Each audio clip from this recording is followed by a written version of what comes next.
அதிகாரம் நடுவு நிலைமை. சொற்கோட்டம் இல்லது செப்பம் ஒரு தலையா உட்கோட்டம் இன்மை பெறின். மனத்தில் ஒரு சார்பாகச் செல்லும் கோணுதல் இல்லாதிருந்தால் சொல்லிலும் கோணுதல் இருக்காது. இதுவே நடுவு நிலைமையா.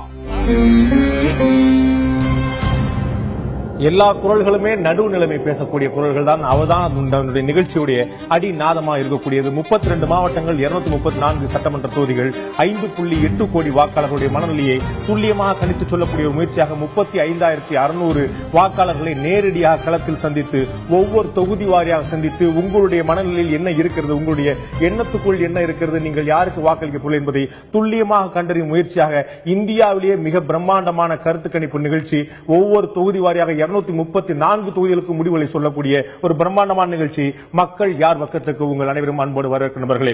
நாம் ஏற்கனவே பார்த்துக் கொண்டிருக்கோம். கடந்த திங்கட்கிழமை முதல் ஒரு நாளைக்கு 10 தொகுதிகள், இதுவரை 40 தொகுதிகள் பார்த்திருக்கிறோம். கன்னியாகுமரி, திருநெல்வேலி, தூத்துக்குடி, ராமநாதபுரம், விருதுநகர், தேனி, மதுரை உள்ளிட்ட மாவட்டங்களிலிருந்து 40 தொகுதிகளில் என்னென்ன மாதிரியான மக்களுடைய மனநிலை இருக்கிறது, ஒவ்வொரு தொகுதியிலும் என்னென்ன மாதிரி மக்களுடைய முடிவு இருக்கிறது, யாருக்கு சாதகமாக இருக்கிறது, யார் பின்தொடர்கிறார் என்பதை பற்றியெல்லாம் தெளிவாக, திடமாக, உறுதியாக, நேரடியாக நாம் சொல்லிக் கொண்டிருக்கிறோம். இந்த கருத்து கணிப்புகள் எல்லாம் உண்மையாக இருக்குமானால் மக்களுடைய மனநிலையை நம்மால் சரியாக புரிந்து கொள்ள முடிந்திருக்கிறது என்று மகிழ்ச்சி. அப்படி சரியாக புரிந்து கொள்ள முடியவில்லை என்றால் மீண்டும் சரியாக புரிந்து கொள்வதற்கான முயற்சியாகத்தான் அமையும் இந்த நிகழ்ச்சி. இதுதான் நம்முடைய பார்வை இருக்கிறது. நாம் இதுவரை 40 சட்டமன்ற தொகுதியில் யாருக்கு வாய்ப்பு இருக்கிறது, யார் பின்தொடர்கிறார் என்பதை பார்த்திருக்கிறோம். இன்று நாம் மேலும் ஒரு 10 சட்டமன்ற தொகுதியில் பார்க்க இருக்கிறோம். அந்த சட்டமன்ற தொகுதியில் யார் யார் ஜெயிக்க போறாங்க அப்படின்னு. அதற்கு முன்னால் நாம் பார்க்க இருக்கக்கூடியது நேற்று நாம் பார்த்த 10 சட்டமன்ற தொகுதியில் யாருக்கு எவ்வளவு என்பதை இப்போது பார்க்கலாம். நேற்று நாம் பார்த்த சட்டமன்ற தொகுதியில் 10, அந்த 10 யாருக்கு பார்க்கும்போது அனைத்து இந்திய அண்ணா திராவிட முன்னேற்ற கழகத்துக்கு ராஜபாளையம், போடி நாயக்கனூர், ஆண்டிப்பட்டி, உசிலம்பட்டி, திருமங்கலம் ஆகிய 5 தொகுதியிலும், திராவிட முன்னேற்ற கழகத்துக்கு கம்பம், மதுரை மத்திய தொகுதி ஆகிய 2 தொகுதியிலும்,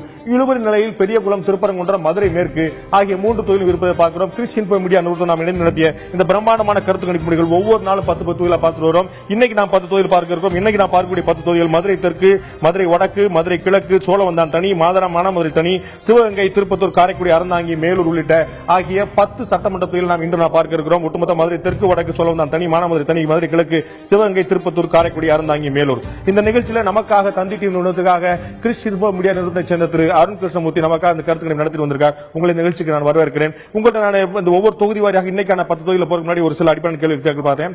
நேற்று நான் உங்கள்கிட்ட ஒரு கேள்வி நிகழ்ச்சி முடியும் போது கேட்கறேன்னு சொல்லி கேட்க மறந்துட்டேன். இந்த சின்னங்களுக்கான முக்கியத்துவம் என்ன? நம்ம ஜெயலலிதா, கருணாநிதி, விஜயகாந்த், வைகோ இது போன்ற தலைவர்கள், திருமாவளவன், இவங்க எல்லாம் பேர் சொன்ன உடனே மக்கள்கிட்ட ஸ்ட்ராங்கான ரீச் இருக்குது. சின்னங்களுக்கு எந்த அளவுக்கு அதுக்கு ரீச் இருக்கு? சின்னங்களுக்கு பெரிய அளவில் ரீச் இருக்கு. அதுவும் பிரதான கட்சிகளுடைய சின்னங்கள் இப்போ ஒரு அரசியல் கிசே போடுறாங்க. அப்படிங்கிறப்போ அந்த சின்னங்களை பற்றி பேசும்போதே அந்த கட்சியோட மக்கள் அதை அசோசியேட் பண்ற அளவுக்கு அவர்களுக்கு அந்த சின்னத்துக்கு முக்கியத்துவம் கொடுக்கப்படுது. சோ மக்களிடையே இந்த சின்னங்களுக்குன்னு ஒரு ஃபேவரிசம் இருக்கு, கண்டிப்பா இருக்கு. நம்ம பார்த்தோம், நம்ம அந்த கட்சியோடைய மாநில தலைவர்கள், அப்புறம் அந்த கட்சியோடைய உள்ளூர் தலைவர்கள், லோக்கல் கேண்டிடேட்ஸ்க்கு வெயிட், சின்னங்களுக்கு ஒரு வெயிட்டேஜும் இருக்குதுன்னு முடிவு பண்ணா இரட்டையிலையும் சூரியனும் தமிழ்நாட்டுடைய மூளை முடுக்கெல்லாம் சேர்ந்திருக்குது. காங்கிரஸ் கட்சி நிச்சயமா சேர்ந்திருக்குது. தாமரை கொஞ்சம் முயற்சி பண்ணிட்டு இருக்கு. பம்பரம், மாம்பழம் போன்ற கட்சியெல்லாம் அடுத்து முயற்சி பண்றாங்க. இப்ப இந்த இரட்டை மெழுகுவர்த்தி மாதிரி, மாம்பழம் மாதிரி, தாமரை மாதிரி ஒரு மாற்று முயற்சி பண்ணக்கூடிய சின்னங்கள், சுயேட்சை போன்ற சின்னங்கள் பல இடங்கள் பாக்குறோம். சுயேட்சைகள்லாம் ஒரு மிகப்பெரிய வாக்குகளை வாங்கக்கூடிய இடத்தை பாக்குறோம். இவங்க எல்லாம் எப்படி சுயேட்சையெல்லாம் எப்படி தங்களுடைய சின்னங்கள் எப்படி கொண்டு சேர்க்கிறாங்க? சின்னங்கள் எவ்வளவு முக்கியத்துவம்ங்கிறதுக்கு திருவாடானை தொகுதி ஒரு நல்ல எக்ஸாம்பிளா எடுத்துக்கலாம். முஜிபுர் ரஹ்மான் அப்படின்னு 2 வேட்பாளர்கள், தேமுதிக வேட்பாளர் பேரும் முஜிபுர் ரஹ்மான், அவருக்கு முரசு சின்னம். அதே தொகுதியில ஒரு இண்டிபெண்டன்ட் நிக்கிறார் முஜிபுர் ரஹ்மானுக்கு, அவருக்கு கொப்பரை சின்னம் கொடுக்கப்படுது. சோ சின்னத்துல ஏற்பட்ட முரசும் கொப்பரையும் ஒரே மாதிரி தோற்றம் அளிக்கக்கூடிய மாதிரி சின்னம், ரெண்டும் நேம் ஒண்ணு, ரெண்டும் சின்னம் அப்படி இருக்கும்போது சின்னங்களால குழப்பங்களும் ஏற்பட்டிருக்கு. சின்னங்களுக்கு இவ்வளவு வாக்குகள் மக்கள் மனசுல இது பதிஞ்சிருக்கு. அதுக்கு நம்மளுக்கு அவங்களுக்கு பண்ணக்கூடிய கேம்பெயின்ஸும் சரி, வால் பெயிண்டிங்ஸும் சரி, இதெல்லாம் மக்களை சென்று அடையாம இல்ல. நீங்க சொன்ன போலயே இங்க எஸ்டாப்ளிஷ் ஆன கட்சிகளுக்கு இது ஒரு ஆடட் அட்வான்டேஜ். புதுசா வரக்கூடிய இண்டிபெண்டன்ஸ்க்கு இது ஒரு போராட்டம் தான். அந்த இண்டிபெண்டன்ஸ்லயும் நீங்க பாத்தீங்கன்னா எந்த இண்டிபெண்டன்ட் கேண்டிடேட் இல்ல ஒரு புதிய கட்சியோ ஒன்னு உருவெடுக்குது அப்படின்னா அவர்களுடைய தலைவர்கள் தான் ஃபர்ஸ்ட் ப்ரையாரிட்டி. அவர்கள் கொண்டு செல்லக்கூடிய சின்னம் 2வதுல வருது. அவங்க சின்னத்தை எவ்வளவு தூரம் கொண்டு போறாங்கிறதும் முக்கியத்துவம் அடையுது. ஏன்னா நம்ம ஊரக பகுதிக்கெல்லாம் போகும்போது பல பேர்கிட்ட இந்த தொகுதியில இத்தனை பேர் போட்டிடுறாங்களே எப்படி வாக்களிப்பீங்கன்னா அவர்களுக்கு பிடித்த வேட்பாளரோட சின்னம் தெரியலன்னா எது ரொம்ப பிரபலமான சின்னமா இருக்கோ அதுக்கு போட்டு வருவோங்கிற சொல்றவங்களும் இருக்காங்க. இது உண்மையா சொன்னதும் வாக்களிக்க விரும்புறது இவரு ஆனா அவருடைய சின்னம் குழப்பமா இருந்துச்சுன்னா எனக்கு பாப்புலரா இந்த சின்னம் நல்லா தெரியும், அதனால அவங்களுக்கு போட்டு வந்துடுறேன் அப்படின்னு அந்த அளவுக்கு ஒரு சாதாரண விஷயமா இயல்பான விஷயமா இருக்குது. இன்னொரு விஷயம், நம்ம வந்து இப்ப நம்ம ஒவ்வொரு தொகுதியிலையும் பார்க்கும்போது அதிமுக 40 விழுக்காடு, திமுக 44 விழுக்காடு, நாம் தமிழர் இவ்வளவு, பாமக இவ்வளவு, பாஜக இவ்வளவு, மக்கள் நல கூட்டணி வந்து இவ்வளவு, நம்ம வந்து ஒவ்வொரு இதுக்கும் எக்ஸாக்டா நம்ம போடுறோம். இதுல இருக்கக்கூடிய இந்த எரர் மார்ஜின், அந்த மதிப்பு, இழப்பு மதிப்பு எவ்வளவு வந்து எவ்வளவு முன்ன பின்ன இருக்கக்கூடிய, நம்ம 40 விழுக்காடு இவங்க வாக்கு வாங்குவாங்கன்னா எக்ஸாக்டா 40 வாங்கிடும் அவ்வளவு அக்யூரேட்டா சொல்ல முடியுமா? இதுக்கு ஏதாவது எரர் மார்ஜின் இருக்குதா? கண்டிப்பா இருக்கு. இதோட கால்குலேஷன் பேஸே நீங்க பாத்தீங்கன்னா, ஒரு தொகுதியில ஒரு இத்தனை லட்சம் வாக்காளர்கள், அத்தனை லட்சம் வாக்காளர்கள்ல இப்படி ஒரு சாம்பிள் எடுக்கிறோம். இந்த சாம்பிளோட டைனாமிக்ஸ் என்னன்னு பாத்தீங்கன்னா, ஆண் பெண் அந்த விகிதாச்சாரம் பிரிக்கிறோம். அதுக்கப்புறம் இருக்கக்கூடிய மதங்கள், சமூகத்துக்கு முக்கியத்துவம் கொடுக்கிறோம், அதுல இருந்து எடுக்கிறோம். சோ இப்ப இந்த டேட்டாக்கும் உங்களுடைய எக்ஸ்ட்ராபுலேட் பண்ற டேட்டாக்கும் என்ன கேப் வருமோ அங்கதான் நீங்க எரர் மார்ஜின் பிக்ஸ் பண்றீங்க.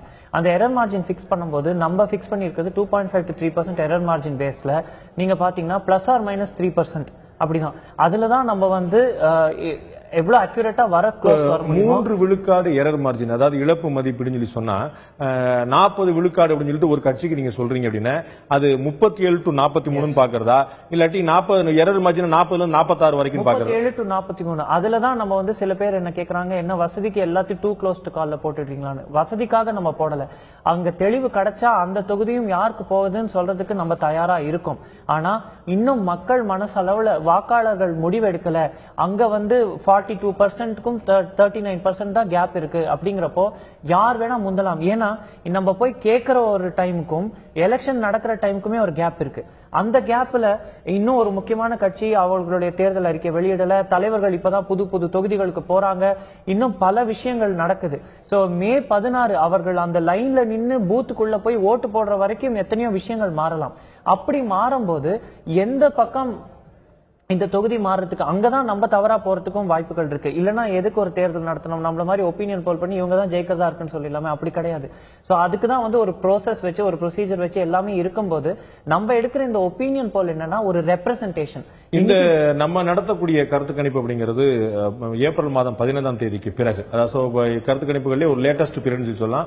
நீங்க சொன்ன அதிமுக தேர்தல் அறிக்கையை தவிர மற்ற எல்லாமே வந்து விட்ட ஒரு நேரம், எல்லா கட்சிகளோட தீவிர பிரச்சாரம் போயிட்டு இருக்கு. இந்த நீங்க ஒரு வெளியில இருந்து பார்க்கக்கூடியது பிளஸ் உங்களுடைய எக்ஸ்பீரியன்ஸ்ல சொல்றதா, இந்த நாம நடத்திக்கிட்டு இருக்கக்கூடிய வெளியில இருக்கக்கூடிய கருத்து கணிப்பு தவறா போறதுக்கான வாய்ப்பு எவ்வளவு? தவறா போக கூடாதுன்றது நம்மளுடைய எண்ணம். அதுக்கான முழு முயற்சி நம்ம போட்டிருக்கோம். இது தவறா போகாதுங்கிற நம்பிக்கையும் இருக்கு.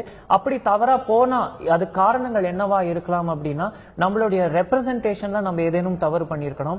ஏன்னா நம்ம இது வந்து சாதாரணமா போய் இறங்கி கேட்டுட்டு வந்துட்டு ஒரு டேட்டாவை கொடுத்துடல. இப்படி ஒரு நேர்ல முதல்ல போய் பாக்குறோம் யார் யாரெல்லாம் இருக்காங்களோ, அப்படி ஒரு 150-200 போய் கேட்டு வந்தோம் அப்படிங்கிறீங்க. அந்த சாம்பிள் சைஸ்க்கு பின்னாடி ஒரு சயின்ஸ் இருக்கு, கண்டிப்பா இருக்கு. இப்படி ஒரு நிலைநிறுத்தப்பட்ட ஒரு பத்திரிகை, அந்த பத்திரிகை மூலமா ஒரு டேட்டா வெளில கொண்டு வர ஒரு சின்ன ஏஜென்சியா நாங்க ட்ரை பண்றோம் அப்படின்னா அதுல எவ்வளவு எஃபர்ட் போகுங்கிறத எல்லாரும் புரிஞ்சுக்கணும். நம்மளுக்கு வந்து எந்த கட்சியும் சாதகம் பாதகமும் கிடையாது. இன்ஃபேக்ட் நீங்க பாத்தீங்கன்னா நம்ம வந்து எல்லா கட்சிகளுக்கும் நம்ம தேர்தலில் நம்ம ஒப்பீனியன் போல நம்ம போய் கேட்கும் போது, நீங்க பாஜக ஓட்டு போடுவீங்களா, பாமக ஓட்டு போடுவீங்களா, அதிமுக ஓட்டு போடுவீங்களா, திமுக ஓட்டு போடுவீங்களா நம்ம கேட்கறதே கிடையாது. நீங்க என்ன மாதிரி உங்க மனநிலை அதை புரிஞ்சுக்க தான் ட்ரை பண்றோம். அப்போ ஒரு ஆள் கிட்ட பேசும்போது, ஒரு பொட்டன்ஷியல் வாக்காளர் கிட்ட பேசும்போது அவர்களுடைய மனநிலையை புரிந்து கொண்டு அந்த ஒரு ஷீட்டுக்கு ஒரு அனாலிசிஸ் கொண்டு வந்து ஓவரால் கான்ஸ்டிட்யூன்சிக்கு ஒரு ரிப்போர்ட் கொடுக்கறதும், இன்னைக்கு நம்ம வந்து ஒரு தொகுதிக்கு போன முக்கிய காரணமும் பாத்தீங்கன்னா நியூஸ் ரூம்லயே உட்காந்துட்டு இந்த தொகுதி உங்களுக்கு போயிடும் அப்படின்னு சொல்றது ரொம்ப வசதி. ஆனா நம்ம அதையெல்லாம் உடைக்கணுங்கிறதுக்காக தான் தொகுதியா போய் எந்த வேட்பாளர், எப்படிப்பட்ட வேட்பாளர், இன்னைக்கு சிவகங்கை தொகுதி பத்தி பேசும்போது எக்ஸாம்பிள்ஸ் எடுத்து வைக்கும் போது அது நல்லா புரிய வரும். நம்ம பேசுவோம் அதை பத்தி. நம்ம முதல்ல பார்க்கக்கூடிய நண்பர்கள், இன்று நாம் 10 சட்டமன்ற தொகுதியில் பார்க்க இருக்கோம். முதலில் நாம் பார்க்கக்கூடியது மதுரை தெற்கு தொகுதி. மதுரை தெற்கு தொகுதியுடைய தற்போதைய சட்டமன்ற உறுப்பினர் மார்க்சிஸ்ட் கம்யூனிஸ்ட் கட்சியை சேர்ந்த திரு ஆர் அண்ணாதுரை இருக்கிறார்.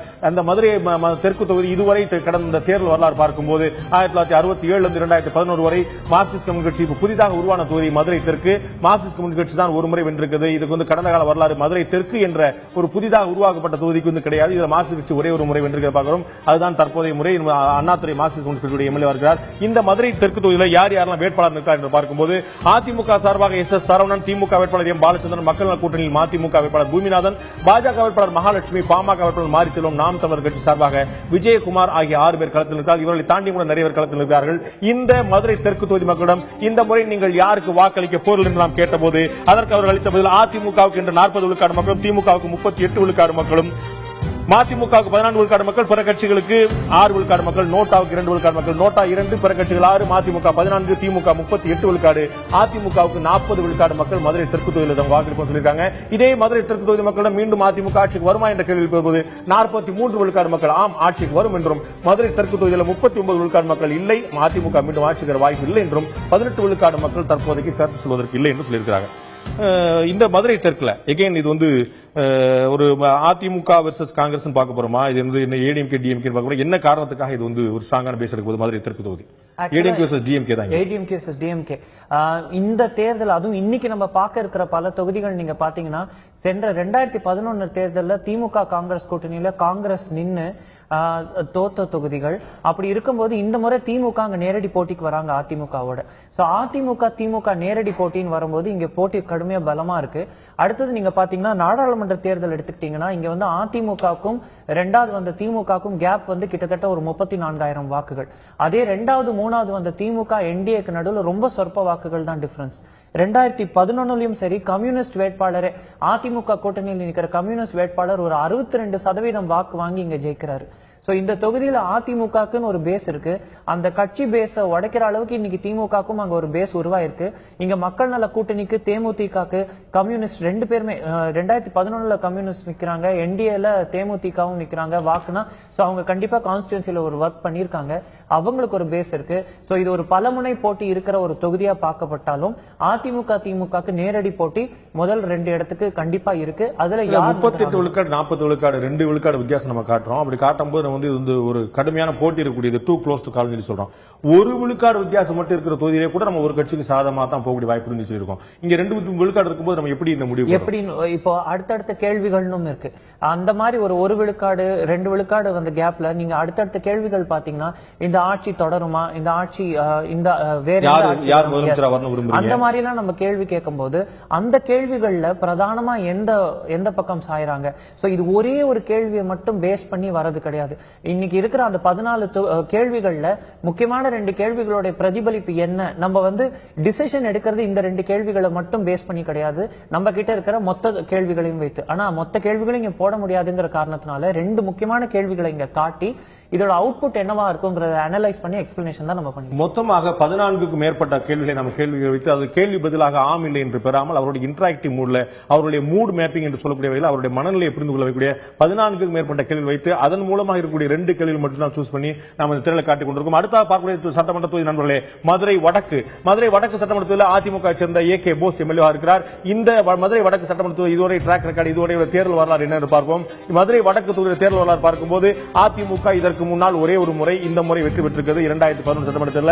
இதுவும் புதிதாக உருவாக்கப்பட்ட ஒரு சட்டமன்ற தொகுதியாக பார்க்கிறோம். மதுரை வடக்கு, இந்த மதுரை வடக்குல தற்போதைய எம்எல்ஏவாக ஏற்கனவே சொன்ன போல ஏகே போஸ் இருக்கிறார். இந்த முறை வேட்பாளர் யார் யாரெல்லாம் பார்க்கும்போது மதுரை வடக்கு தொகுதியில் அதிமுக வேட்பாளர் வி ராஜன் செல்லப்பா இருக்கிறார். திமுக கூட்டணி சார்பாக காங்கிரஸ் வேட்பாளர் கார்த்திகேயன் இருக்கிறார். தேமுதிக வேட்பாளர் முஜிபுர் ரஹ்மான், பாஜக கூட்டணியிலிருந்து ஐஜேகே வேட்பாளர் இந்திய ஜனநாயக கட்சியுடைய வேட்பாளர் ஆனந்த், பாமக வேட்பாளர் ஏஆர் ஆசிகுமார், நாம் தமிழர் கட்சி சார்பில் சாரால் களத்தில் உள்ளனர். இந்த 6 வேட்பாளர் மட்டும் மேலும் பல வேட்பாளர்கள் மதுரை வடக்கு தொகுதியில் நிற்கிறாங்க. ராஜன் செல்லப்பா ஒரு முக்கியமான பிரமுகராக இருக்கிறார். காங்கிரஸ் கட்சி சார்பாக வி கார்த்திகேயன் போட்டியிடுறார். இந்த மதுரை வடக்கு தொகுதி மக்களிடம் நீங்கள் யாருக்கு இந்த முறை வாக்களிக்க போல என்று கேட்டபோது மதுரை வடக்கு தொகுதி மக்கள் சொன்னது என்ன?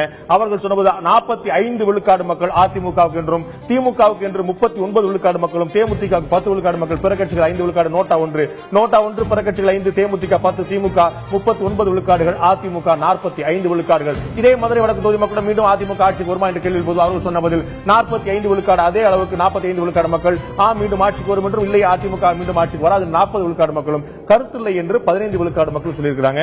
அருண் கிருஷ்ணமூர்த்தி, இந்த ராஜன் செல்லப்பா அப்படிங்கிற கேண்டிடேட் அங்க வந்து மேயரா இருக்கிறாரு, அங்க வந்து பாப்புலரான கேண்டிடேட், அந்த அவருடைய பாப்புலாரிட்டி தான் இங்க காரணமா இருக்குதா, இல்ல நம்ம வந்து வழக்கமா ஒரு சொல்லிட்டே வர்றோமா நம்ம அதிமுக காங்கிரஸ், அதிமுக திமுக தோழமை கட்சி அப்படின்னா ஒரு பலவீனம், அதிமுக திமுக கடும் போட்டியா இருக்குங்கிற காங்கிரஸ் கேண்டிடேட் ஒரு காரணமா இருக்குதா? நம்ம எல்லா தொகுதிகளிலும் அதை சொல்லல. சில தொகுதிகளில் காங்கிரஸே கூட அதிமுகவை 3வது இடத்துக்கு தள்ளின வரலாறையும் பார்த்திருக்கோம். சில தொகுதிகளில் காங்கிரஸ் அதிமுக பலமா இருக்கிறதையும் பார்த்திருக்கோம். இந்த மாதிரி சில தொகுதிகளில் அதிமுக வந்து காங்கிரஸ் கட்சியை விட, அந்த கூட்டணியில் இருக்கிற காங்கிரஸ் கட்சியோட பலமா இருக்கிறத பார்க்க முடியுது. இங்க அதிமுக ஃபேவரபிளா போகக்கூடியது 2 ஃபேக்டர்ஸ். ஒன்னு வந்து அவர்களுக்கு இருக்கக்கூடிய கட்சி பலம், 2வது அவர்கள் நிறுத்தி இருக்கக்கூடிய வேட்பாளர், பிரபலமான வேட்பாளர், மேயரா இருந்திருக்காரு, அவர் ஒரு ஸ்ட்ராங் ஃபேஸா பார்க்கப்படுறாரு. இந்த தொகுதியை நீங்க எடுத்துக்கிட்டீங்கன்னா மறுபடியும் 2011 ஒரு 63% வாக்குகள் வாங்கி திரு ஏகே போஸ் ஜெயிக்கிறாரு. நீங்க நாடாளுமன்ற தேர்தல் எடுத்துக்கிட்டீங்கன்னா அதே மாதிரி ஒரு கேப் இருக்கு. ஆனா இந்த தொகுதியில கவனிக்க வேண்டிய முக்கியமான விஷயம் என்னன்னா, மதுரை சவுத்துக்கும் நார்த்துக்கும் இருக்கிற டிஃபரன்ஸ், தேமுதிகக்கும் திமுகக்கும் நாடாளுமன்ற தேர்தலில் வந்த என்டிஏவா இருந்த தேமுதிகக்கும் திமுகக்கும் வந்த நாடாளுமன்ற தேர்தலில் வந்த ஓட் கேப் இங்க விரியுது. சோ அப்ப இங்க என்ன தெரிய வருது அப்படின்னா, இங்க திமுகக்குன்னு ஒரு செல்வாக்கு வாக்கு கண்டிப்பா இருக்கு. அந்த ஃபில் பண்ற அளவுக்கு, அந்த தேமுதிக திமுக கேப்பை ஃபில் பண்ற அளவுக்கு காங்கிரஸ்க்கு வாக்கு இருக்காங்கிறது தான் கேள்வி. அடுத்தது நீங்க பாத்தீங்கன்னா, இந்த தொகுதியில நம்ம சொன்ன மாதிரியே ராஜன் செல்லப்பாங்கிற கேண்டிடேட்டுக்கும் ஒரு ஸ்ட்ரென்த் இருக்கு. இன்ஃபேக்ட் வந்து அவர் கேண்டிடேட் மாற்றப்பட்டு திருப்பியும் வந்தவர் ராஜன் செல்லப்பா அவர்கள். சோ அதுவும் எல்லாம் என்ன காட்டுது அப்படின்னா, இங்க ஒரு போட்டி இருக்கு. கண்டிப்பா போட்டி இல்லாம இல்ல, ஒன் சைடட் கிடையவே கிடையாது. மதுரை தெற்கோட இங்க டிஃபரன்ஸ் கூட இருக்கு. கண்டிப்பா அது இருக்கு. போட்டி 2 விழுக்காடு இருந்துச்சு, இங்க கிட்டத்தட்ட ஒரு 6 விழுக்காடு போட்டி இருந்தாலும் போட்டியில ஒரு நல்ல எட்ஜ் எடுக்கிறாங்க அதிமுக. ஓகே, அடுத்த பார்க்கக்கூடிய நம்மளே சோழவந்தான் தனி சட்டமன்ற தொகுதி. சோழவந்தான் தனி சட்டமன்ற தொகுதியுடைய எம்எல்ஏவாக அதிமுக சேர்ந்த எம்.வி. கருப்பையா தற்போது இருக்கிறார். இந்த சட்டமன்ற தொகுதியுடைய கடந்த கால வரலாறு பார்ப்போம். தேர்தல் வரலாறு, சோழவந்தான் தனி தொகுதியுடைய கடந்த கால தேர்தல் வரலாறு பார்க்கும்போது இந்த திமுக 5 முறை வெற்றி பெற்றிருக்கிறது, அதிமுக 4 முறை, காங்கிரஸ் கட்சி 2 முறை, காங்கிரஸ் 2, அதிமுக 4, திமுக 5 முறை என்று சோழவந்தான் தனி தொகுதியில் வெற்றி பெற்றிருக்கிறார்கள். தேர்தல் வரலாறு. இந்த சோழவந்தான் தனி தொகுதியில் வேட்பாளர் யார் யார் என்று பார்க்கும்போது, அதிமுக வேட்பாளர் கி மாணிக்கம், திமுக வேட்பாளர் பவானி, விடுதலை சிறுத்தைகள் கட்சி வேட்பாளர் பாண்டியம்மாள் மக்கள் கூட்டணி சார்பாக, பாஜக வேட்பாளர் எஸ் பழனிவேல்சாமி, பாமக வேட்பாளர் சோ முத்தையா, நாம் தமிழர் கட்சி வேட்பாளர்கள் சக்தி ஆகியோர் களத்தில் இருப்பதை பார்க்கிறோம். 6 வேட்பாளர் நிற்கிறாங்க. இதுல 3 பெண் வேட்பாளர் நிற்கிறாங்க, 3 ஆண் வேட்பாளர் நிற்கிறாங்க. அதிமுக மாணிக்கம், திமுக பவானி, விடுதலை சிறுத்தைகள் பாண்டியம்மாள் நிற்கிறாங்க. இந்த சோழவந்தான் தனி தொகுதியில் யாருக்கு நீங்கள் வாக்களித்தீர்கள் என்று கேட்டபோது அவர்கள் அளித்த பதில் 42 விழுக்காடு மக்கள் அதிமுகவுக்கு என்றும், திமுகவுக்கு 40 விழுக்காடு மக்கள், விடுதலை சிறுத்தைகள் 12 விழுக்காடு மக்கள், பிற கட்சிகள் 5 விழுக்காடு, நோட்டா ஒன்று, பிற கட்சிகள் 5, விடுதலை சிறுத்தைகளுக்கு 12 விழுக்காடு, திமுகவுக்கு 40 விழுக்காடு, சற்றே மட்டும் அதிகமாக 2 விழுக்காடு மட்டும் அதிகமாக அதிமுக 42 விழுக்காடு மக்கள் ஆதரவு தெரிவித்து பார்க்கிறோம். இங்க வந்து மீண்டும் அதிமுக ஆட்சிக்கு வருமா என்று கேட்டபோது இந்த சோழவந்தான் தனி தொகுதி மக்கள் சொன்ன கருத்து 43 விழுக்காடு மக்கள் ஆம் வரும் என்றும், 40 விழுக்காடு மக்கள் இல்லை வராது என்றும், 17 விழுக்காடு மக்கள் கருத்து இல்லை என்றும் தெரிவித்திருக்கிறார்கள். இது ஒரு தனி தொகுதி. இங்க வந்து ஏடிஎம்கே ஏற்கனவே அங்க வெற்றி பெற்றிருக்கிறது. இந்த முறை விடுதலை சிறுத்தைகள் கூட அங்க ஒரு கடுமையான ஒரு ஓட்டு பிளவு ஏற்படுத்த பார்க்கிறோம். அந்த டிஃபரன்ஸ் கூட மிகப்பெரிய அளவில் அதிகமா இல்ல. சோ இது வந்து டூ க்ளோஸ் டு கால் அப்படின்னு சொல்ல போறோமா, இல்லாட்டி ஏடிஎம்கே எட்ஜ் சொல்ல போறோமா? இந்த சீட்டை டூ க்ளோஸ் டு கால் சொல்ல போறோம். ஏன்னா 2006ல திமுக ஆட்சிக்கு வர காலத்திலேயே அவங்க இந்த தொகுதியில ஜெயிக்கிறாங்க. ஆனா ஓட் டிஃபரன்ஸ் ரொம்ப மீகரா இருக்கு. 2011 நீங்க பாத்தீங்கன்னா ஓட் டிஃபரன்ஸ் கொஞ்சம் ஜாஸ்தி இருக்கு, ஜெயிக்கிறவங்களுக்கும் தோக்கிறவங்களுக்கும் நடுவில். ஆனா இந்த தொகுதியை புரிஞ்சுக்கணும் அப்படின்னு பாத்தீங்கன்னா, சோழவந்தான், மேலூர், ஒரு to certain extent Usilampatti, Thiruparankundram, Thirumangalam, இந்த தொகுதிகள்லாம் எப்படின்னா சென்னைக்கு எப்படி செங்கல்பட்டு, ஸ்ரீபெரும்புத்தூர், கும்மிடிப்பூண்டி அந்த மாதிரியோ மதுரையை சுத்தி இருக்கக்கூடிய புறநகர் பகுதிகள் முக்கியமான சென்டர்ஸ். சோழவந்தான் எடுத்துக்கிட்டீங்கன்னா நிறைய விவசாயிகள் இருக்காங்க, கிராமப்புற பகுதிகள் அதிகம். இங்க வந்து ஒரு நெல் கிடங்கு இருக்கு. அந்த மாதிரி எல்லாம் பல இது இந்த தொகுதிக்குள்ள வருது. இந்த தொகுதியோட முக்கிய பிரச்சனைகள்னு பாத்தீங்கன்னா, ரயில்வே கேட்ல இருந்து எல்லாமே கேட்டுட்டு இருக்காங்க. சோ அங்க வந்து அதிருப்தியும் இருக்கு. அதே சமயம் 2 கட்சிகளுக்குமே 2006 தேர்தல் இந்த தொகுதியை பொறுத்த வரைக்கும் நம்மளுக்கு என்ன காட்டுது அப்படின்னா, 2 பிரதான திராவிட கட்சிகளுக்கும் இங்கே ஒரு ஓட் பேங்க் இருக்கு. அந்த வரக்கூடிய தேர்தல்ல மக்கள் மனநிலை யாரு பக்கம் ஒரு ஸ்லைட் எட்ஜ் எடுக்குது, அதே தான் நம்ம சர்வேவும் நம்மளுக்கு இண்டிகேட் பண்ணுது. தேமுதிக வந்து 2006ல ஒரு 13,000 வாக்குகளை பிரிக்கிறாங்க இந்த தொகுதியில. சோ அப்படி அந்த அந்த ஃபேக்டர்ஸ் எல்லாம் பார்க்கும்போது, இதே நாடாளுமன்ற தேர்தல் பாத்தீங்கன்னா அதிமுக இந்த தொகுதியில லீட் வந்து பயங்கரமா எடுக்கிறாங்க. சோ எல்லாத்தையும் கூட்டு கழிச்சு பார்க்கும்போதும், இப்ப இருக்கிற மனநிலையை வச்சு பார்க்கும்போதும், திமுக அங்க இந்த தொகுதியில அவங்களுடைய கவனம் அதிகமா செலுத்துறதையும் பார்க்கும்போதும் இங்க போட்டி கடுமையா தான் இருக்க போகுது. யார் மனதில் யார் என்பது போல மக்கள் மனதில் யார் இருக்கிறார் என்பதற்கான அறிந்து கொள்ளக்கூடிய நிகழ்ச்சி. 234 சட்டமன்ற தொகுதியிலும் கிட்டத்தட்ட 35,600 வாக்காளர்களை சந்தித்து மக்கள் யார் பக்கம் நிற்கிறார்கள் என்பதை கண்டுபிடித்து சொல்லக்கூடிய ஒரு முக்கியமான நிகழ்ச்சிக்கு உங்களை மீண்டும் வரவேற்கும் நண்பர்களே. இப்போது நாம் பார்க்கக்கூடிய சட்டமன்ற தொகுதி மதுரை கிழக்கு.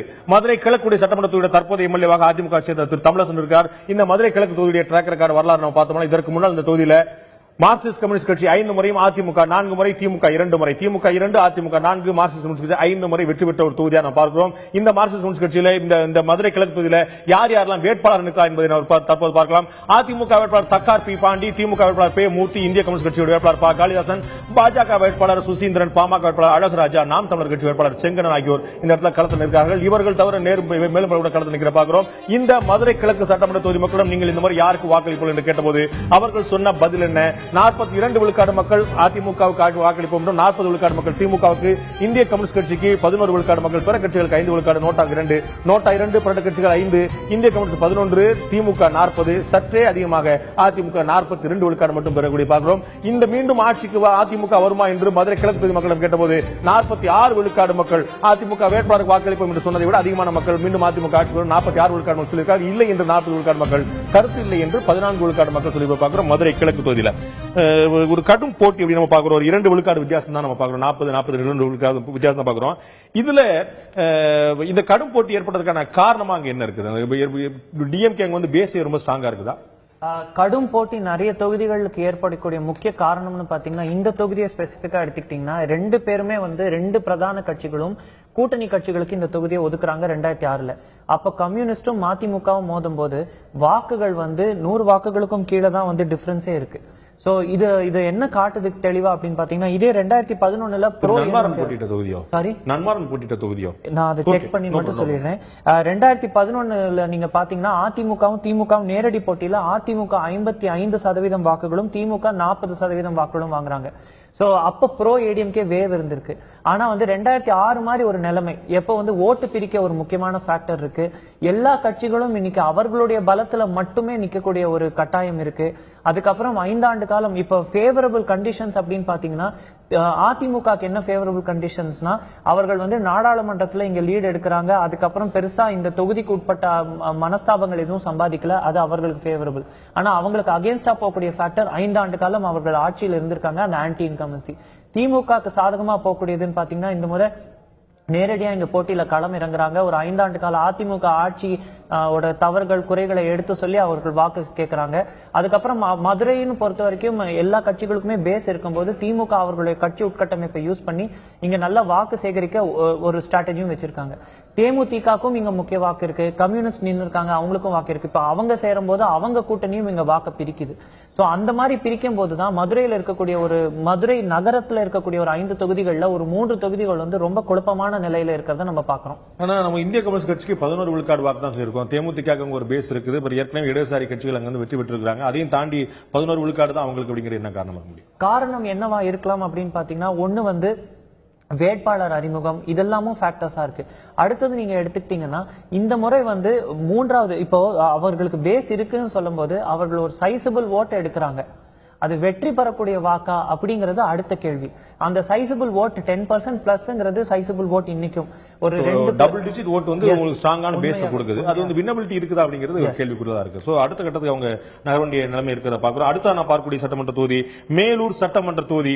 மேலூர் சட்டமன்ற தொகுதியில அதிமுக சேர்ந்த சாமி தற்போது எம்எல்ஏ இருக்கார். அந்த சட்டமன்ற தொகுதி கடந்த தேர்தல் வரலாறு நான் பார்க்கலாம். மேலூர் சட்டமன்ற தொகுதி இதுவரைக்கும் நடந்த தேர்தலில் உள்ள வெற்றி வரலாறு நான் பார்க்கும்போது இந்த இடத்துல அதிமுக 4 முறை, அதற்கு இணையாக காங்கிரஸ் கட்சி 4 முறை, தமாக 1 முறை பார்க்கிறோம். கூட்டணி கட்சிகளுக்கு அதிகமாக ஒதுக்கப்பட்ட தொகுதியா பார்க்கிறோம். தமாக 1 முறை, காங்கிரஸ் கட்சி 4 முறை, அதிமுக 4 முறை வெற்றி பெற்றிருக்கிறது பார்க்கிறோம். இந்த மேலூர் சட்டமன்ற தொகுதியில் தற்போதைய வேட்பாளராக யார் இருக்கலாம் பார்க்கலாம். அதிமுக சார்பில் பெரிய புல்லான் இருக்கிறார், பெரிய புல்லான் செல்வம் இருக்கிறார். திமுக வேட்பாளர் ரகுபதி, தமாக வேட்பாளர் TN பாரத் நாஜியப்பன், பாஜக வேட்பாளர் பூபதி கண்ணன், பாமக வேட்பாளர் அப்துல் சலாம், நாம் தமிழ் கட்சி வேட்பாளராக சீமான் களத்தில் இருக்கிறார்கள். வழக்கறிஞர் சீமான், இவர் வேறு சீமான் இருக்கிறாங்க, கடலூர் இருக்கக்கூடிய சீமான் கிடையாது.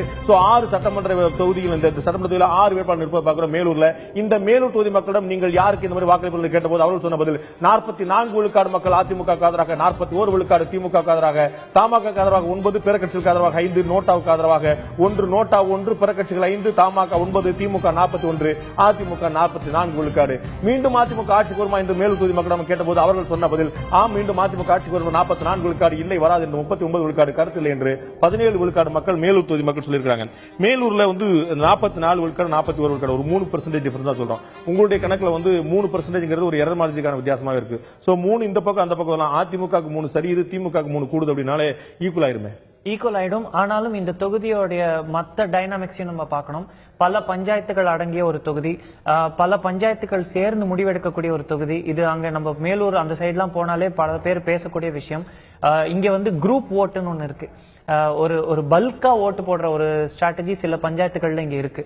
அவர்கள் எந்த பக்கம் சாயக்கூடிய இது இருக்குங்கிறத நோட்டீஸ் பண்ணணும். முக்கியமா 2006 சரி 2011 சரி கடந்த 2 தேர்தல்கள்ல அதிமுக இங்க தொடர்ந்து ஜெயிச்சுட்டும் வராங்க. இந்த இடத்துல இந்த மாதிரி தொகுதியில பொறுத்த அளவுக்கு கட்சியுடைய தலைமை அப்புறம் லோக்கல் கேண்டிடேட் சின்னத்துக்கு ஈக்குவலா அங்க இருக்கக்கூடிய உள்ளாட்சி பிரதிநிதிகள் எந்த அளவுக்கு செயல்பட்டு இருக்காங்க அப்படிங்கிறது ஒரு முக்கியமான காரணம். உள்ளாட்சி பிரதிநிதிகளோட செயல்பாடு மட்டும் இல்ல, உள்ளாட்சி பிரதிநிதிகளுடைய ஒரு ஹோல்டு, அவர்களுடைய வாக்காளர்களை அவங்க எவ்வளவு ஹோல்டுல வச்சிருக்காங்க அப்படின்னு.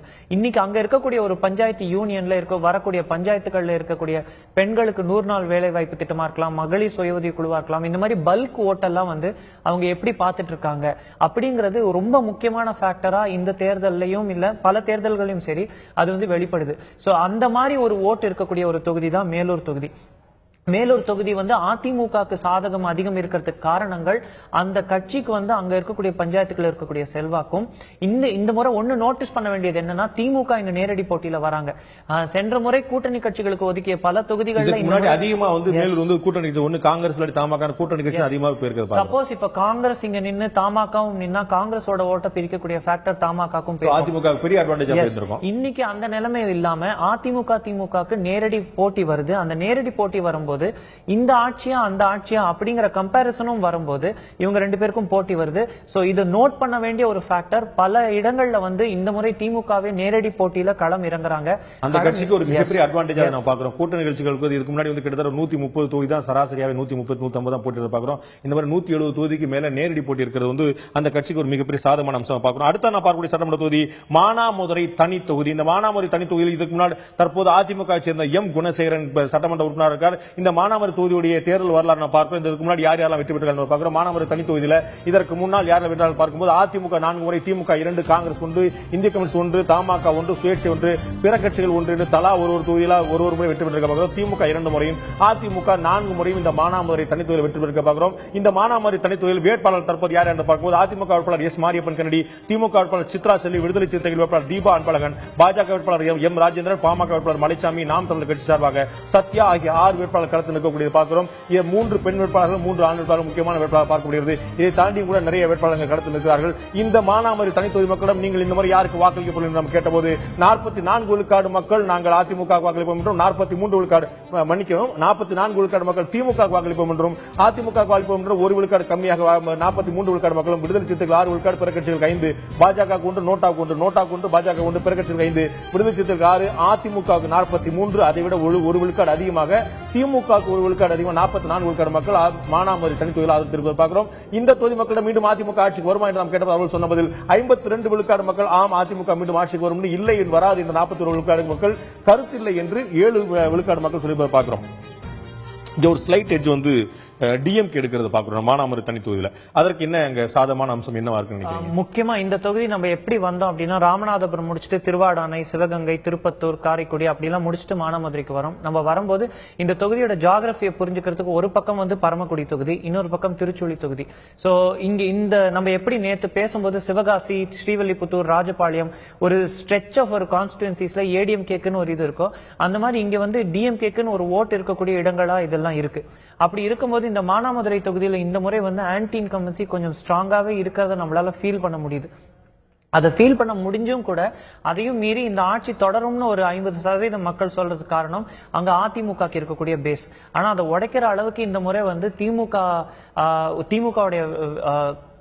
திமுக வேட்பாளரும் அந்த கட்சியோட ஸ்ட்ராட்டஜியும் இருக்குங்கிறது நம்மளுக்கு தெரிய வருது. இப்ப யாருக்கு வாக்களிப்பீங்கன்னு சொல்லும் போது அதிமுக வேட்பாளர் ஒரு எட்ஜ் எடுக்கிறாரு. ஆனா மைனர் டிஃபரன்ஸ் தான் இருக்குது அப்படின்னு இல்ல, இங்க இல்ல, நான் ஒரு பொதுவா சொல்றேன். இங்க இந்த இடத்துல திமுக வேட்பாளர் எட்ஜ் எடுக்கிற பாக்குறோம். ஒரு தொகுதியில நீங்க எப்படி நம்ம கணிக்கிறோம்னா அதிமுக வேட்பாளர் எட்ஜ் எடுக்கிறாரு, மீண்டும் அதிமுக ஆட்சிக்கு வருமானா அதுக்கு கூடுதலான வாய்ப்பு கிடைக்கணும். சோ இது அதிமுகவுக்கு நல்ல ஸ்ட்ராங்கா ஃபேவரா போகக்கூடிய வாய்ப்புன்னு பாக்குறோம். இந்த இடத்துல திமுக தான் எட்ஜ் எடுக்குது. ஆனா அதிமுக மீண்டும் ஆட்சிக்கு வரும் சொல்லக்கூடியவங்க அறுதி பெரும்பான்மையா இருக்கிறாங்க. அப்ப அந்த இடத்துல எப்படி முடிவு எடுக்கிறது? இங்க இந்த தொகுதியை பொறுத்த வரைக்கும் பாத்தீங்கன்னா நம்ம எப்படி எடுப்போம்னா ஆன்டி இன்கம்பன்சி ஃபேக்டர்ஸ் எவ்வளவு இருக்கு, மக்கள் ஒரு கொஸ்டினுக்கு மாத்தி வாக்களிக்கும் போது எப்படி கொடுக்கறாங்க, அதெல்லாம் பேஸ் பண்ணி தான் கடைசியில இந்த தொகுதியை பொறுத்த வரைக்கும் நம்ம ஒரு முடிவுக்கு வரும். அப்படி பார்க்கும்போது இந்த தொகுதியில முக்கியமான ஃபேக்டர்ஸ்னு பார்த்தா வேட்பாளர் ஸ்ட்ரென்த்தையும் நம்ம கருத்துல எடுத்துக்கிறோம். அப்படி வேட்பாளர் ஸ்ட்ரென்த் இருக்கானா, ஆளும் கட்சிக்கு இருக்கக்கூடிய வேட்பாளருக்கு ஸ்ட்ரென்த் அவ்வளவா இல்லைங்கிறது வெளிப்படையா தெரிய வருது. அடுத்தது நீங்க பாத்தீங்கன்னா மறுபடியும் இங்கேயும் அதே லாஜிக் தான். அந்த பஞ்சாயத்துகள், அந்த பஞ்சாயத்து யூனியன்கள், அந்த மாதிரி எல்லாம் ஓட்டு பிரிவு டிஎம்கே ஸ்ட்ராங்கா இருக்கு. அடுத்த நான் பார்க்கக்கூடிய சட்டமன்ற தொகுதி சிவகங்கை. சிவகங்கை சட்டமன்றத்துடைய தற்போதைய சட்டமன்ற உறுப்பினராக இந்திய கம்யூனிஸ்ட் கட்சியை சேர்ந்த திரு குணசேகரன் இருக்கார். அந்த சிவகங்கை சட்டமன்ற தொகுதியுடைய தேர்தல் வரலாறு நாம் பார்க்கலாம். இதற்கு முன்னால் யார் யார் வெற்றி பெற்றார்கள், எந்த கட்சி என்று. இதற்கு முன்னாடி சிவகங்கை சட்டமன்ற தொகுதியில் திமுக 4 முறையும், காங்கிரஸ் 3 முறையும், அதிமுக 2 முறை மட்டுமே, இந்திய கம்யூனிஸ்ட் கட்சி 2 முறை வெற்றி பெற்றார்கள். இந்திய கம்யூனிஸ்ட் கட்சி அதிமுகவும் தலா 2 முறை வெற்றி பெற்றிருக்காங்க. காங்கிரஸ் கட்சி 3 முறை, திமுக 4 முறை இந்த சிவகங்கை சட்டமன்ற தொகுதியில் வெற்றி பெற்ற பார்க்கிறோம். அந்த தொகுதியுடைய சட்டமன்ற உறுப்பினராக தற்போது இந்திய கம்யூனிஸ்ட் கட்சி குணசேகரன் இருக்கார். அந்த தொகுதியில் யார் யாரும் வேட்பாளர் என்று பார்க்கும்போது அதிமுக வேட்பாளர் ஜி பாஸ்கரன், திமுக வேட்பாளர் மா சக்தி, இந்திய கம்யூனிஸ்ட் சார்பில் குணசேகரன் திரும்பவும் போட்டியிடுகிறார். பாஜக கூட்டணியில் இந்திய ஜனநாயக கட்சி வேட்பாளர் குழந்தைசாமி, பாமக வேட்பாளர் ராஜசேகரன், நாம் தமிழர் கட்சி வேட்பாளர் கோட்டை குமார் ஆகிய 6 பேர் களத்தில் இருக்கிறார்கள். இந்த 6 பேர்ல அதிமுக சார் பாஸ்கரன், திமுக சார் சக்தி ஆகியோர் இருக்கிறார்கள். இந்த 6 பேரை தாண்டி களத்தில் இருக்கிறார்கள். இந்த முறை சிவகங்கை சட்டமன்ற தொகுதி மக்கள் யாருக்கு வாக்களிக்க போகிறார்கள் என்று அவர்கள் நம்ம கேட்டபோது 43 விழுக்காடு மக்கள் அதிமுகவுக்கும், 39 விழுக்காடு மக்கள் திமுகவுக்கும், இந்திய கம்யூனிஸ்ட் 12 விழுக்காடு, பாஜகவுக்கு 3 விழுக்காடு, பிற கட்சிகள் 2, நோட்டா 1, அதிமுகவுக்கு 43 விழுக்காடு, திமுகவுக்கு 39 விழுக்காடு மக்கள் ஆதரவு பார்க்கிறோம். அடுத்த இதே தொகுதி மக்களிடம் நாங்கள் மீண்டும் ஆட்சிக்கு வருமா, அதிமுக ஆட்சிக்கு வருமா என்று கேள்வி எழுப்புவது 48 விழுக்காடு மக்கள் ஆம் மீண்டும் அதிமுக ஆட்சிக்கு வரும் என்றும், 42 விழுக்காடு மக்கள் இல்லை வராது என்றும், கருத்தில்லை என்று 10 விழுக்காடு மக்கள் சொல்லியிருக்காங்க. இதுல நீங்க இதுக்கு என்ன ஒரு டிஃபரன்ஸ் பாத்தீங்கன்னா 43, 39 ஒரு 4% டிஃபரன்ஸ் வருது. ஆனா கேண்டிடேட் பார்த்தா உங்களுக்கு ஏடிஎம்கே கேண்டிடேட்டா டிஎம்கே கேண்டிடேட் யார் ஸ்ட்ராங்கான கேண்டிடேட் சொல்லுவீங்க? கண்டிப்பா DMK candidate strong. DMK candidate Mister Sakthi அங்க ஒரு ஸ்ட்ராங்கான வேட்பாளர். ஆனா அவரை விட 4 விழுக்காடு கூடுதலாக அதிமுக வேட்பாளர் ஆதரவு பெற்றிருக்கிறார். இது 2 panchayat union, Kalaiyar Koil panchayat union, Sivaganga panchayat union. Communist கட்சியோடைய வேட்பாளரும் சரி, திரு சக்தி அவர்களும் சரி, 2 பேருமே காளையார் கோயில் பஞ்சாயத்து யூனியன்ல இருந்தும், இந்த பக்கம் சிவகங்கை பஞ்சாயத்து யூனியன்ல அதிமுக வேட்பாளரும் இருக்காங்க. இந்த தொகுதியை அப்படியே 2ஆ பிரிச்சோம்னா இந்த 2 ஓட்டு தான் பிரியுது. நீங்க தொகுதியில ஒரு பக்கத்துல இருந்து வந்துட்டே இருந்தீங்கன்னா திமுகக்கு செல்வாக்கு அதிகம் இருக்கிறது தெரியுது, திமுக தான் ஜெயிக்க போறதுங்கிற ஒரு மனநிலையோட நம்ம வரும்போது அடுத்த தொகுதியோட அடுத்த லெவல்ல என்டர் ஆகும்போது அங்க அதிமுகக்கு பலம் ஏறிக்கிட்டே போகுது. சோ தொகுதியை 2ஆ பிரிக்கும் போது சரிசமமா இருக்கும் போதும் இங்க யார் ஓட்டை யார் பிரிக்க போறாங்க அப்படிங்கிற ஃபேக்டரும் எல்லாத்தையும் பொறுத்து தான் வெற்றி நிர்ணயிக்கப்பட போகுதுங்கிறது நம்மளுடைய கருத்து. அதனாலதான் ஒரு 4% கேப் வந்தாலுமே கூட இந்த தொகுதியை நம்ம டூ க்ளோஸ் டு கால்ல தான் வைக்கிறோம். நம்ம இந்த தொகுதியை அதிமுகக்கு we are not calling in favor of ADMK. அதிமுகவுக்கும் திமுகவுக்குமான வாக்கு வித்தியாசம் 4 விழுக்காடு இருக்கு. மீண்டும் அதிமுக ஆட்சிக்கு வருமானா அதிகபட்சமான ஆட்கள் மீண்டும் அதிமுக தான் ஆட்சிக்கு வரும் சொல்றாங்க. ஆனால் இது டூ க்ளோஸ் டு கால் சொல்றதுக்கான காரணம் என்ன? முக்கிய காரணங்கள் இருக்கு. இந்த 2 கேள்விகள் மட்டும், அதுதான் நம்ம மறுபடியும் சொன்ன மாதிரி 2 கேள்விகள் மட்டும் இல்லாம பல கேள்விகள் எடுக்கிறோம். அது மட்டும் இல்லாம நம்ம தொகுதிக்கும் போயிட்டு வந்திருக்கோம். திரு சக்தி அந்த திமுக வேட்பாளர் கேட்கக்கூடிய பாப்புலாரிட்டி, அந்த பாப்புலாரிட்டி சர்ஜ் அவருக்கு எவ்வளவு சாதகமா இருக்க போகுதுங்கிறத பார்த்து அப்சர்வ் தான் பண்ணணும். சோ அப்படி பார்க்கும்போது இந்த தொகுதி டூ க்ளோஸ் டு கால்ல தான் வைக்கப்பட வேண்டும். எந்த பக்கம் அதாவது திரு குணசேகரன் 2 முறை அங்க ஜெயிச்சிருக்காரு, அவருக்குன்னு ஒரு ஸ்ட்ராங் ஓட்டு விழுது. அப்படி விழும்போது அவர் ஓட்டு காளையார் கோயில் யூனியன்ல இருந்து எவ்வளோ, சிவகங்கை யூனியன்ல இருந்து எவ்வளோ, அதிமுக வேட்பாளர் சிவகங்கை யூனியன்ல அவருக்கு இருக்கிற ஓட்டை கன்சாலிடேட் பண்றாரா, அவர் காளையார் கோயில் யூனியன்ல பிரேக் பண்ண முடியுதா, திரு சக்தி அவர்கள் சிவகங்கை யூனியன்ல அவர் எவ்வளவு ஓட்டு எடுக்க போறாரு, இதெல்லாம் பொறுத்துதான் இங்க வெற்றி வாய்ப்பு நிர்ணயிக்கப்படுது. முக்கியமான கேள்வி இது. பெரும்பாலான இடங்கள்ல மக்கள் நல கூட்டணி ஒரு சால்டான ஒரு நல்ல ஒரு இரட்டை இலக்கத்துக்கு மேல ஒரு நல்ல வாக்கு வங்கி வாங்குறத நம்ம செக்யூர் பண்றத பாக்குறோம். அது யாருக்கு சேதமாகிறது? மக்கள் நல கூட்டணி வாங்கக்கூடிய வாக்குகள் அதிமுக சேதமாகிறதா, திமுக சேதமாகிறதா என்பதை பார்க்கிறோம். மேலும் 3 சட்டமன்ற தொகுதிகளுடைய முடிவுகள் என்னவா இருப்பது என்பதை பார்க்கிறோம். இப்போது நாம் பார்க்கக்கூடிய சட்டமன்ற தொகுதி திருப்பத்தூர். முன்னாள் திராவிட முன்னேற்ற முன்னாள் அமைச்சர் திரு KR பெரியகருப்பன் சட்டமன்ற உறுப்பினராக இருந்த திரு சட்டமன்ற தொகுதியில் என்ன நிலவரம் என்பதை பார்க்கிறோம். திருப்பத்தூர் சட்டமன்ற தொகுதியுடைய கடந்த கால வரலாறு நம்ம இதற்கு முன்னாடி பார்த்தோம்னா யார் யார் எத்தனை முறை வெற்றி பெற்றார்கள் பார்க்கும்போது அங்கே திராவிட முன்னேற்ற கழகம் 6 முறையும், அதிமுக 3 முறையும், இந்திய கம்யூனிஸ்ட் 1 முறை, காங்கிரஸ் 1 முறை வெற்றி பார்க்கிறோம். திமுக அதிகபட்சமாக 6 முறை வெற்றி பெற்று பார்க்கிறோம் திருப்பத்தூர் சட்டமன்ற தொகுதியில். இந்த சட்டமன்ற தொகுதியில் தற்போதைய வேட்பாளர்கள் யார் யார் என்று பார்க்கலாம். திமுக சார்பாக பெரியகருப்பன் மீண்டும் அந்த தொகுதியில் போட்டியிட்டார். அதிமுக சார்பாக எதிர்த்து KR அசோகன் போட்டியிடுகிறார். மக்கள் கூட்டணி இந்திய கம்யூனிஸ்ட் சார்பாக சாத்தையா, பாஜக கூட்டணியில் IJK வேட்பாளர் லாரன்ஸ், பாமக வேட்பாளர் பழ அழகப்பன், நாம் தமிழர் கட்சி சார்பாக ஆசி செல்வன் ஆகியோர் களத்தில் இருக்கிறார். இந்த 6 வேட்பாளர் தவிர மேலும் பல கூட களத்தில் இருக்கிறார். இந்த சட்டமன்ற தொகுதியில் திருப்பத்தூர் சட்டமன்றத்தில் இந்த முறை நீங்கள் யாருக்கு வாக்களிக்க போல நம்ம கேட்டபோது 45 விழுக்காடு மக்கள் திமுக ஆதரவாகவும், 40 விழுக்காடு மக்கள் அதிமுக ஆதரவாக, இந்திய கம்யூனிஸ்ட் 7 விழுக்காடு மக்கள், பாஜக 5 விழுக்காடு, நோட்டா 2, பிற கட்சிகள் 1 விழுக்காடு, நோட்டா 2, பாஜக 5, இந்திய கம்யூனிஸ்ட் 7, அதிமுக 40 விழுக்காடு. அதை விட விட 5 விழுக்காடு அதிகமாக திராவிட முன்னேற்ற கழகத்துக்கு திருப்பத்தூர் தொகுதி மக்கள் தங்களுடைய ஆதரவு தெரிவித்திருக்கிறார்கள். இதே தொகுதி மக்களிடம் மீண்டும் அதிமுக ஆட்சிக்கு வருமா என்று நாம் கேள்வி எழுப்பியது அவர்கள் சொன்ன பதில் 44 விழுக்காடு மக்கள் ஆம் ஆட்சிக்கு வரும் என்றும் 2 விழுக்காடு குறைவாக 42 விழுக்காடு மக்கள் ஆட்சிக்கு மீண்டும் அதிமுக வராது என்றும் 14 விழுக்காடு மக்கள் அதிமுக ஆட்சி வருவதில் கருத்து தகவல் சொல்வதற்கு இல்லை என்று சொல்லியிருக்கார்கள். இது ஒரு கேண்டிடேட்டோட பாப்புலாரிட்டி முக்கியமான காரணமாக டிஎம்கே அங்க வந்து ஸ்ட்ராங்கா இருக்கக்கூடிய பாக்குறோம். ஏற்கனவே யார் வெற்றி பெற்றாருன்னா இந்த திருப்பத்தூர் சட்டமன்ற தொகுதியில் திமுக தான் அதிகமான முறை வெற்றி பெற்று பாக்குறோம். பெரிய கருப்பன் அங்க மீண்டும் போட்டிடுறாரு. ஏற்கனவே சிட்டிங் மேல இருந்தார், ஏற்கனவே அமைச்சராக இருந்தவர். சோ வழக்கமா நம்ம பார்க்கிறபடி ஒரு மத்தியில் இருக்க மாநிலத்தில் இருக்கக்கூடிய ஆளுங்கட்சி பிளஸ் லோக்கல் கூடிய தொகுதி எம்எல்ஏ இந்த ரெண்டுக்கு சேர்த்து ஒரு ஆன்டி இன்கம்பன்சிக்கு ஒரு ரேட் போடும்போது இவர் ஏற்கனவே பல முறை அங்க இருந்தவனால அவருக்கு அங்க ஆன்டி இன்கம்பன்சி வரல. அந்த தொகுதி அவ்வளவு நல்லா வச்சிருக்காரு. பல பேர் வந்து அவர்களுடைய தொகுதியை வந்து அவர்களுடைய கோட்டைகளா வச்சிட்டு இருக்காங்க. அதுல ஒருத்தர் இந்த வேட்பாளர் இப்ப இருக்கிற எம்எல்ஏவும் கூட அவர் கே.கே.சார் ராமச்சந்திரன், திரு தங்கம் தென்னரசு, இந்த மாதிரி பெரிய கருப்பன். நம்ம கீழ இருந்தே வந்தோம்னா நீங்க பாத்தீங்கன்னா ஒரு தொகுதி அப்படின்னோடனே அந்த தொகுதி தெரியும் போது அந்த தொகுதி சார்ந்த அந்த தொகுதியும் அந்த தொகுதியோட பேரும் சேர்ந்தே வந்துருது. அந்த மாதிரி இருக்கக்கூடிய தொகுதிகள்ல இதுவும் ஒண்ணு. இப்போ தமிழகம் முழுக்கவும் திருப்பத்தூருடைய இந்த எம்எல்ஏ அவர் பேசப்படலனாலும் அங்கே அந்த உள்ளூர் ஃபேக்டர் வந்து அவர் தான் ஃபேக்டரா பேசுறாங்க. அவர் ரொம்ப ஸ்ட்ராங். இங்க நீங்க என்ன மத்த எல்லா ஃபேக்டர்ஸ் எடுத்துட்டாலுமே கூட இந்த வேட்பாளர் பலம் வைத்தும் அவர் உருவாக்கிய கட்சி பலம் வைத்தும் அவர் மறுபடியும் ஜெயிக்கிறதுக்கு வாய்ப்புகள் பிரகாசமா இருக்கிறது தெரியுது. 2006 சரி 2011 சரி திமுக ஆட்சிக்கு வரக்கூடிய காலகட்டத்தில் ஒரு நல்ல கேப்ல ஜெயிக்கிறாரு. 2011 அவர் ஜெயிக்கிறாரு, ஒரு மீகர் ஓட்ல தான் ஜெயிக்கிறாரு. ஆனா ஒரு 48% வாக்குகள் வாங்கி அவர் ஜெயிச்சிடுறாரு. அதிமுக 47% வாக்கு வாங்கி பின்தொடர்றாங்க.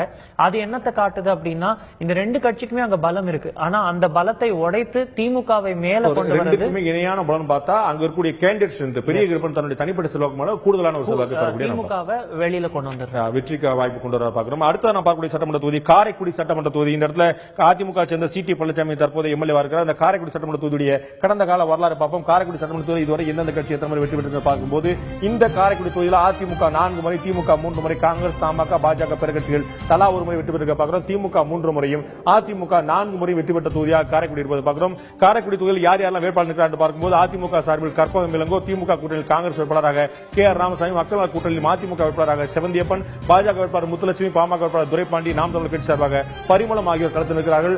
2 பெண் வேட்பாளர்கள், 4 ஆண் வேட்பாளர்கள் பார்க்கிறோம். அதிமுக சார்பாக கற்பகம் இளங்கோ பெண் வேட்பாளர் பாடப்பட்டிருக்கிறார். காங்கிரஸ் திமுக கே.ஆர். ராமசாமி காங்கிரஸ் கொடுக்கப்பட்டிருக்கிறது. இந்த காரைக்குடி சட்டமன்ற தொகுதியில் இந்த முறை நீங்கள் யாருக்கு வாக்களிப்பீர்கள் என்று கேட்டபோது அவர்கள் சொன்னது 46 விழுக்காடு மக்கள் அதிமுக ஆதரவாகவும் 35 விழுக்காடு மக்கள் திமுக கூட்டணியில் காங்கிரஸ் ஆதரவாகவும் 14 விழுக்காடு மக்கள் மதிமுகவுக்கு, பாஜகவுக்கு 3, பிற கட்சிகள் 1, நோட்டா 1, பிற கட்சிகள் 1, பாஜக 3, மதிமுக 14, காங்கிரசுக்கு 35 விழுக்காடு, திமுக கூட்டணியில் அதிமுக ஆதரவாக 46 விழுக்காடு மக்கள் தங்களுடைய ஆதரவு தெரிவித்தார்கள். இந்த தொகுதி மக்கள் காரைக்குடி மக்களிடையே மீண்டும் அதிமுக ஆட்சிக்கு வருமா என்று கேட்டபோது 47 விழுக்காடு மக்கள் ஆம் என்றும், இல்லை என்று 38 விழுக்காடு மக்களும், கருத்து இல்லை என்று 15 விழுக்காடு மக்கள் சொல்லியிருக்கிறாங்க. பார்க்கிறோம் காரைக்குடி, சிவகங்கை எல்லாம் திரு சிதம்பரம் அங்க ஸ்ட்ராங்கா ஒரு பிளே பண்ணக்கூடிய காங்கிரஸுக்கு ஒரு ஸ்ட்ராங்கா பிளே பண்ணக்கூடிய ரோல் இங்கேயும் கூட அவங்க காங்கிரஸ் கொடுத்திருக்கிறத பாக்குறோம். அவர் நீங்க பார்க்கும்போது அகில இந்திய தலைமை, மாநில தலைமை, கட்சி சிம்பல் இதெல்லாம் தாண்டி லோக்கல் லீடர்ஸ் உடைய செல்வாக்கு இருக்குல்ல, அப்ப அங்க வந்து அந்த பகுதியோடைய ஒரு ராஜா போல சிதம்பரம் செயல்படும் போது அவருடைய செல்வாக்கு அங்க இன்ஃபுளுன்ஸ் அங்க செயல்படலையா? அங்க அதிமுக ஸ்ட்ராங்கான எட்ஜ் எடுக்குது. செயல்படாம இல்ல. முக்கிய காரணம்னு பாத்தீங்கன்னா அவருடைய இன்ஃபுளுன்ஸ் வந்து அவருடைய ஃபேக்ஷனா செயல்படுது. அதுதான் அங்க ப்ராப்ளமே. உட்கட்சி பூசல் வந்து எங்க பிரதிபலிக்குதுன்னா இந்த மாதிரி இடங்கள்ல தான் பிரதிபலிக்குது. காரைக்குடி அவருடைய கோட்டையா இருக்கக்கூடிய இடங்களிலே அவருக்கான ஒரு பிராக்ஷன்ஸ் அதிகமா இருக்குது. அவருடைய பேஸ் ஒன்னு தனியா பிரியுது. அவர் மேல அதிருப்தி இருக்கக்கூடிய, மனஸ்தாபம் இருக்கக்கூடியவர்கள் காங்கிரஸ்லயே வேற பக்கம் போறாங்க. அப்படிப்பட்ட பிரிவுகள்லாம் இருக்கிறது வந்து ஒரு டிஸ்அட்வான்டேஜ் தான் பார்க்கப்படுது. நீங்க 2011 தேர்தல் மறுபடியும் இங்க பாத்தீங்கன்னா ஒரு 11% கேப்ல தான் அதிமுக காங்கிரஸ்க்கு இது வருது. அதிமுக வேட்பாளர் பாத்தீங்கன்னா நகரமன்றம், காரைக்குடி நகரமன்றம் அப்படிலாம் வந்து தெரிந்த முகம். காங்கிரஸ் வேட்பாளரும் பிரபலமானவர். காங்கிரஸ் வேட்பாளருக்கு உள்ளூர் செல்வாக்கு அதிகம். திருவாடானை தொகுதியோட ஒரு பக்கத்துல இருந்து வரும்போது காரைக்குடி தொகுதி ஆரம்பிச்சிருது. இங்கதான் நம்ம வந்து மறுபடியும் தொகுதிகளுடைய ஜியோகிராபியை பார்த்து புரிஞ்சுக்கணும். தொகுதிகள் எப்படி ஒரே மாதிரி யோசிக்குமா அப்படின்னா தொகுதிகளுடைய பார்டர்ஸ்ல கண்டிப்பா ஒரே மாதிரி சிந்தனைகள் இருக்கதான் செய்யுது. அது வந்து நம்மளுக்கு திருவாடானையிலிருந்து காரைக்குடி வரும்போது நம்மளுக்கு அது தெரியுது. திருவாடானையிலிருந்து நீங்க திமுகக்கு ஒரு சாதகமான நிலை பார்த்துட்டே வரும்போது காரைக்குடி தொகுதிக்குள்ள வரும்போது சில பகுதிகளில் இருக்கு. காரைக்குடி பேஸ்க்கு வந்து அங்கிருந்து நீங்க பிரிஞ்சு போகும்போது அதிமுகக்கு பேஸ் ஏறுது. சோ அப்படி இருக்கும்போது இங்க வந்து அதிமுகவுக்கும் திமுக கூட்டணியில் இருக்க காங்கிரஸ்க்கும் போட்டி கடுமையா இருக்கு. ஏன்னா இங்க காங்கிரஸ்க்கும் ஒரு பேஸ் இருக்கு, திமுக அவர்களுடைய பேஸும் இருக்கு. அந்த ரெண்டும் சேரும் போது போட்டி கடுமையா தான் இருக்கு. ஒரு முக்கியமான விஷயம் பார்க்கணும், நம்ம மதிமுக வந்து 14 விழுக்காடு வாக்கு நம்ம பெறக்கூடிய பார்க்கிறோம். ஒரு சால்டான ஒரு பிராக்ஷன் அவங்க பார்க்க முடியுமா? ஒரு பெரிய அளவுல ஓட்டு பிரிக்கிறாங்கன்னு பார்க்கலாமா? கண்டிப்பா இதுக்கு முக்கிய காரணங்களும் உண்டு. பல கட்சிகள் அங்க சேர்ந்திருக்க அந்த கூட்டணி. சோ முக்கிய ஃபேக்டர்ஸ்னு பாத்தீங்கன்னா காங்கிரஸ்க்கு போகக்கூடிய வாக்குகளை தமாக பிரிக்கலாம், தேமுதிகக்குன்னு ஒரு பேஸ் வாக்கு இருக்கு. சோ இதெல்லாம் சேரும்போது அந்த பல கூட்டணி கட்சிகள் வந்து சேரும்போது அவர்களுக்கு இங்க பிரதானமான வாக்கு வரதை பார்க்க முடியுது. அடுத்த நாம் பார்க்கக்கூடிய சட்டமன்ற தொகுதி அறந்தாங்கி சட்டமன்ற தொகுதி. அறந்தாங்கி சட்டமன்ற தொகுதி தற்போது எம்எல்ஏவாக அதிமுக சேர்ந்த திரு எம் ராஜநாயம் இருக்கிறார். அந்த அறந்தாங்கி சட்டமன்ற தொகுதியுடைய தேர்தல் வரலாறு இதுக்கு முன்னாடி கடந்த காலத்தில் இந்த தொகுதி எந்த அளவுக்கு எந்தெந்த கட்சிக்கு சாதகமாக இருந்தது பார்க்கும்போது அறந்தாங்கி சட்டமன்ற தொகுதியுடைய தேர்தல் வரலாறு 5 முறை அதிமுகவும் 3 முறை திமுக, பிறக்கட்சிகள் 2 முறையும், மதிமுக 1 முறை வென்றதை பார்க்கிறோம். மதிமுக 1, பிறக்கட்சிகள் 2, திமுக 3 முறையும், அதிமுக 5 முறை வென்ற தொகுதியா பார்க்கிறோம். திரு திருநாவுக்கரசருக்கு மிகவும் வேண்டப்பட்ட ஒரு நெருங்கிய தொகுதியா இருந்தது. அந்த தொகுதியில் இப்ப யார் யாரெல்லாம் வேட்பாளர் பார்க்கும்போது அதிமுக ரத்ன சபாபதி, காங்கிரஸ் ராமச்சந்திரன், இந்திய கம்யூனிஸ்ட் லோகநாதன், ஐஜேகே இந்திய ஜனநாயக கட்சி சார்பாக பாஜக கூட்டிலிருந்து ஜெமினி கணேசன், பாமக சார்பாக செல்வம், நாம் தமிழ் சார்பாக சசிகலா பானு ஆகிய 6 வேட்பாளர் நிற்கிறாங்க. இந்த 6 வேட்பாளர் மட்டுமல்ல மேலும் பல களத்தில் அந்த அறந்தாங்கி சட்டமன்ற தொகுதியில் நீங்கள் யாருக்கு வாக்களிப்பீர்கள் என்று அந்த தொகுதி மக்களும் கேட்டபோது 42 விழுக்காடு மக்கள் அதிமுக வாக்கு என்றும், 38 விழுக்காடு மக்கள் 4 விழுக்காடு கம்மியாக, திமுகவுக்கு என்றும், இந்திய கம்யூனிஸ்டுக்கு 12 விழுக்காடு, பிறக்கட்சிகள் 7 விழுக்காடு, நோட்டா 1, பிறக்கட்சிகள் 7, இந்திய கம்யூனிஸ்ட் 12, திமுக ஆதரவாக 38 விழுக்காடு மக்கள், அதிமுக ஆதரவாக 42 விழுக்காடு மக்கள் ஆதரவு தெரிவித்து பார்க்கிறோம். இந்த தொகுதி மக்களிடம் மீண்டும் அதிமுக ஆட்சிக்கு வருமா என்று கேட்டபோது அவர்கள் சொன்ன பதில் 47 விழுக்காடு மக்கள் மீண்டும் அதிமுக தான் ஆட்சிக்கு வரும் என்று, இல்லை ஆட்சிக்கு வராது என்று 40 விழுக்காடு மக்களும் கருத்தில்லை என்று 13 விழுக்காடு மக்கள் சொல்லி பார்க்கிறோம். இதுல வந்து காங்கிரசுக்கு அந்த கூட்டணி ஒதுக்கப்பட்டிருக்கு. இந்த அறந்தாங்கி தொகுதி வந்து திரு திருநாவுக்கரசர் இருந்த போது மிக ஸ்ட்ராங்கான தொகுதியா இருந்தது. அதிமுக கோட்டையா கூட இருந்த பார்க்கிறோம். அவர் அங்கிருந்து பல முறை போட்டிட்டு இருக்கார். இப்ப அதே திருநாவுக்கரசர் காங்கிரசுக்கு போயிட்டார். சோ அவருடைய ஆதரவாளருக்கோ அவர் வேண்டப்பட்டவர்களுக்கோ அந்த காங்கிரஸ் கட்சியில அங்க சீட்டு கொடுக்கப்படுது. அப்ப வந்து காங்கிரசுக்கு அந்த திருநாவுக்கரசர் லோக்கல் ஸ்ட்ரென்த் அங்க இருக்கும்போது அது காங்கிரஸ் சாதகமா தான் இருக்கணும். அது எப்படி இவ்வளவு டிஃபரன்ஸ் கொடுக்குது? அதிமுக அந்த ஸ்ட்ரென்த்தை பேஸ் பண்ணி தான் வந்து இவ்வளவு வாக்கு வருதுங்கிறதும் நம்மளுக்கு தெரிய வருது. இன்னொன்னு பாத்தீங்கன்னா திருநாவுக்கரசர் அவர்களே வந்து 2011 இங்க நிக்கும் போது அதிமுக வேட்பாளர் கிட்ட 40% ஓட்டு வாங்கி தோத்து போறாரு. அதிமுக 53% வாக்குகள் வாங்கி ஜெயிக்கிறாங்க. சோ இந்த மாதிரி திருநாவுக்கரசரா அதிமுகவா எது பாப்புலர்னு கேட்டா அறந்தாங்கி தொகுதியில் அதிமுக பாப்புலர், 2ஆம் இடத்தை திருநாவுக்கரசர் பிடிக்கிறார். இப்ப திருநாவுக்கரசர் அப்படி காங்கிரஸ் போகும்போது அந்த ஓட்டு அப்படியே அங்க கன்வெர்ட் ஆகல. ஓட் கன்வெர்ட் ஆகலங்கிறத விட பல ஃபேக்டர்ஸ் நம்ம எடுத்து பார்க்கும்போது கேண்டிடேட் ஸ்ட்ரென்த் இப்ப பக்கத்துல இருக்கக்கூடிய திருப்பத்தூர் தொகுதியில எப்படி வந்து திமுக வேட்பாளர் வந்து கண்ட்ரோல் வச்சிருக்காரோ அந்த அளவுக்கு கண்ட்ரோல் இன்னும் இருக்கா அப்படிங்கிறது தான் கேள்விக்குறியாகுது. ஒரு காலத்துல இருந்தது, அவர் மேல நன்மதிப்பு எல்லாம் குறையல, ஆனா வாக்களிக்க தயாரா இருக்காங்களா அப்படிங்கிற கேள்வி வரும்போது இது பல பிரபலமான முகங்களுக்கு வரக்கூடிய ஒரு விஷயம் தான். அவர்கள் மேல ஒரு சிம்பத்தி இருக்குது, ஆனா ஓட்ட கன்வெர்ட் ஆகல. திருநாவுக்கரசர் வந்து மிகப்பெரிய ஆளுமை கொண்ட மனிதர் தான். அந்த அறந்தாங்கி பகுதியில மிக முக்கியமான நம்பர் 1 பர்சனாலிட்டி அவர். ஆனா வாக்கு பிடிக்கும் போது வேற பக்கம் போயிடும். மதிப்பு, அவர் மேல இருக்கக்கூடிய மரியாதை அதெல்லாம் நிறைய இருக்கு. அப்படி இருக்கும்போது வாக்கு அதுல எத்தனை வாக்குகளா டிரான்ஸ்பர் ஆகுதுன்னு பார்க்கும்போது அங்கேதான் மறுபடியும் நம்ம புரிஞ்சுக்க வேண்டியது என்னன்னா கேண்டிடேட்ஸையும் மீறி லோக்கல் ஸ்ட்ரென்த்ஸ், அந்த உள்ளூர் ஆட்கள், அவர்களுடைய நெட்வொர்க்ஸ், அந்த நெட்வொர்க்ஸ் திருநாவுக்கரசருக்கு இன்னைக்கு ஸ்ட்ராங்கா இருக்கா இல்ல அதிமுக இருக்கிறவங்களுக்கு ஸ்ட்ராங்கா இருக்கான்னா அதிமுகக்கு கொஞ்சமே கூட பலம் ஜாஸ்தியா இருக்கிறது அவர்களுடைய நெட்வொர்க்ஸ் தான் ரீசன்ஸ் நம்மளுக்கு தெரியும். நம்ம இன்னைக்கு வரைக்கும் நம்ம 40 சட்டமன்ற தொகுதியில பாக்குறோம். இதுக்கு பின்னாடி இன்னும் நம்ம வந்து 234 தொகுதி மொத்தமா பார்க்க போறோம். அப்படிங்கும்போது மக்கள் நல கூட்டணி வந்து ஒரு ஸ்ட்ராங்கான நம்ம வந்து பெரும்பாலான இடங்கள்ல வந்து 26, 27 விழுக்காடு வரைக்கும் கூட நம்ம போகக்கூடிய பாக்குறோம். சராசரியா பெரும்பாலான இடங்கள் எங்கேயுமே குறையாம டபுள் டிஜிட் குறையாம ஒரு 13, 14, 15 விழுக்காடு சராசரியா பெறத பாக்குறோம். இந்த 15 விழுக்காடு மக்கள் இன்னும் ஆவரேஜ் அவங்க மாத்தி மக்கள் நல கூட்டணி எடுப்பாங்கன்னா இது யாருக்கு சேதாரத்தை எடுப்பது? இன் ஜெனரல் அப்படி ஏதாவது ஒப்பீனியன் கிரியேட் பண்ண முடியுமா? அப்படி தொகுதி வாரியா மாறுதா? தொகுதி வாரியா கண்டிப்பா மாறுது. இது வந்து மக்கள் நல கூட்டணியோட வாக்கு வந்து அதிமுகவுக்கான இழப்பு, திமுக இழப்புன்னு 19 சொல்லிட முடியாது. 19 சொல்ல முடியாத ஒரு நிலைமையில இன்னைக்கு இருக்கும். சிவகங்கை எக்ஸாம்பிளுக்கே மறுபடியும் போனீங்கன்னா அங்க வந்து 2 பலமான வேட்பாளர்களும் ஒரு சைடு ஆஃப் த தொகுதியிலிருந்து வரும்போது இன்னொரு சைடுல இருக்கிற வேட்பாளர் பலம் எடுக்கிறாரு. சோ இந்த மாதிரி ஒரு தொகுதிக்குள்ள நீங்க பாத்தீங்கன்னா விளவங்கோடு தொகுதி எடுத்துக்கிட்டீங்கன்னா லீமா ரோஸ் அவர்களுக்குன்னு ஒரு செல்வாக்கு இருக்கு, கட்சிக்குன்னு ஒரு செல்வாக்கு இருக்கு. திருவட்டாறு பகுதியில கம்யூனிஸ்ட்க்குன்னு ஒரு செல்வாக்கு இருக்கு. ஆனா இன்னைக்கு அந்த திருவட்டாறு பகுதி வந்து பத்மநாபபுரம் தொகுதியில சேர்க்கப்படுது. சோ இந்த மாதிரி பல ஃபேக்டர்ஸ் இருக்கும்போது அங்கங்க லோக்கலைஸ்டு ரீசன்ஸ் வச்சுக்கிட்டு அந்த கட்சிக்குன்னு இருக்கக்கூடிய வாக்குகள் விழுது. அதுக்கப்புறமா ஆல்டர்னேட்டிவ்னு தேடக்கூடிய வாக்குகள் வருது. மூன்றாவதா வரக்கூடிய வாக்கு தான் இந்த ஆட்சி எனக்கு வேண்டாம், இந்த ஆட்சிக்கு நான் போட வேண்டாம் நினைக்கிற வாக்க அடுத்து வரக்கூடிய ஆட்சியா யார் இருக்காங்கன்னு பார்க்கும்போது திமுகவா, மக்கள் நல கூட்டணியா, பாமகவா, பாஜகவா அப்படின்னு பார்த்து பிரிச்சு போடும்போதுதான் அது அதிமுக ஓட்டா போகுது. சில இடங்கள்ல வந்து வேட்பாளர் கம்பேரிசன்ல எனக்கு திமுக வேட்பாளரோ அதிமுக வேட்பாளரோ வேண்டாம், எனக்கு மக்கள் நல கூட்டணி வேட்பாளர் மேல நம்பகம் இருக்கு அப்படின்னு போடுற வாக்கும் இருக்கு. சோ இன்னுமே கூட அவர்கள் யார் வாக்கு பிரிக்கிறாங்க அப்படின்னு பாத்தீங்கன்னா மெஜாரிட்டி வந்து எதிர்க்கட்சிகளுக்கு போகக்கூடிய வாக்குகள்ல ஒரு சதவீதத்தை தான் அவங்க எடுக்கிறாங்க. ப்ரோ கவர்மெண்ட் வாக்குகளை அவங்க இன்னும் பிரிக்க ஆரம்பிக்கலங்கிறது தான் நம்மளுடைய கருத்து. பெரும்பான்மை வந்து அவங்க வந்து திமுக விழ வேண்டிய வாக்குல பிரிக்கிற பாக்குறோம். ஆனா ஒட்டுமொத்தமா சொல்ல முடியாது அப்படிங்கிறத நம்ம பாக்குறோம். இன்று நாம் பார்த்த 10 சட்டமன்ற தொகுதியில யாருக்கு எவ்வளவு என்பதை நாம் பார்க்கலாம். இன்று நாம் பார்த்த 10 சட்டமன்ற தொகுதியில அதிமுக ஆதரவாக காரைக்குடி, மதுரை வடக்கு, மதுரை கிழக்கு, அறந்தாங்கி ஆகிய 4 தொகுதியிலும், திராவிட முன்னேற்ற கழகத்துக்கு ஆதரவாக மானாமதுரை, திருப்பத்தூர் ஆகிய 2 தொகுதியிலும், இழுபறி நிலையில சிவகங்கை, மேலூர், சோழவந்தான், மதுரை தெற்கு ஆகிய 4 தொகுதியிலும் பார்க்கிறோம். அதிமுக ஆதரவாக 4, இழுபறியில் 4, திமுக ஆதரவாக 2 சட்டமன்ற தொகுதிகள். இன்று நாம் பார்த்த 10 சட்டமன்ற தொகுதிகளை பார்க்கிறோம். ஒட்டுமொத்தமாக ஒவ்வொரு நாளும் நாம் 10 தொகுதிகளை பார்த்துக் கொண்டிருக்கோம். கடந்த திங்கட்கிழமை முதல் இன்று வெள்ளிக்கிழமை வரை நாம் இதுவரை 40 தொகுதிகளை நாம் பார்த்துக் கொண்டிருக்கிறோம். நம்ம வந்து அடுத்ததாக நாம் வந்து திங்கட்கிழமை முதல் இன்னொரு முக்கியமான விஷயம் நாம் செய்கிறோம். வரக்கூடிய திங்கட்கிழமை முதல் இன்னைக்கு நம்ம 50 தொகுதிகளை முழுமையாக பார்த்திருக்கிறோம். திங்கட்கிழமை முதல் 9 மணிக்கே இந்த மக்கள் யார் பக்கம் நிகழ்ச்சி துவங்குகிறது.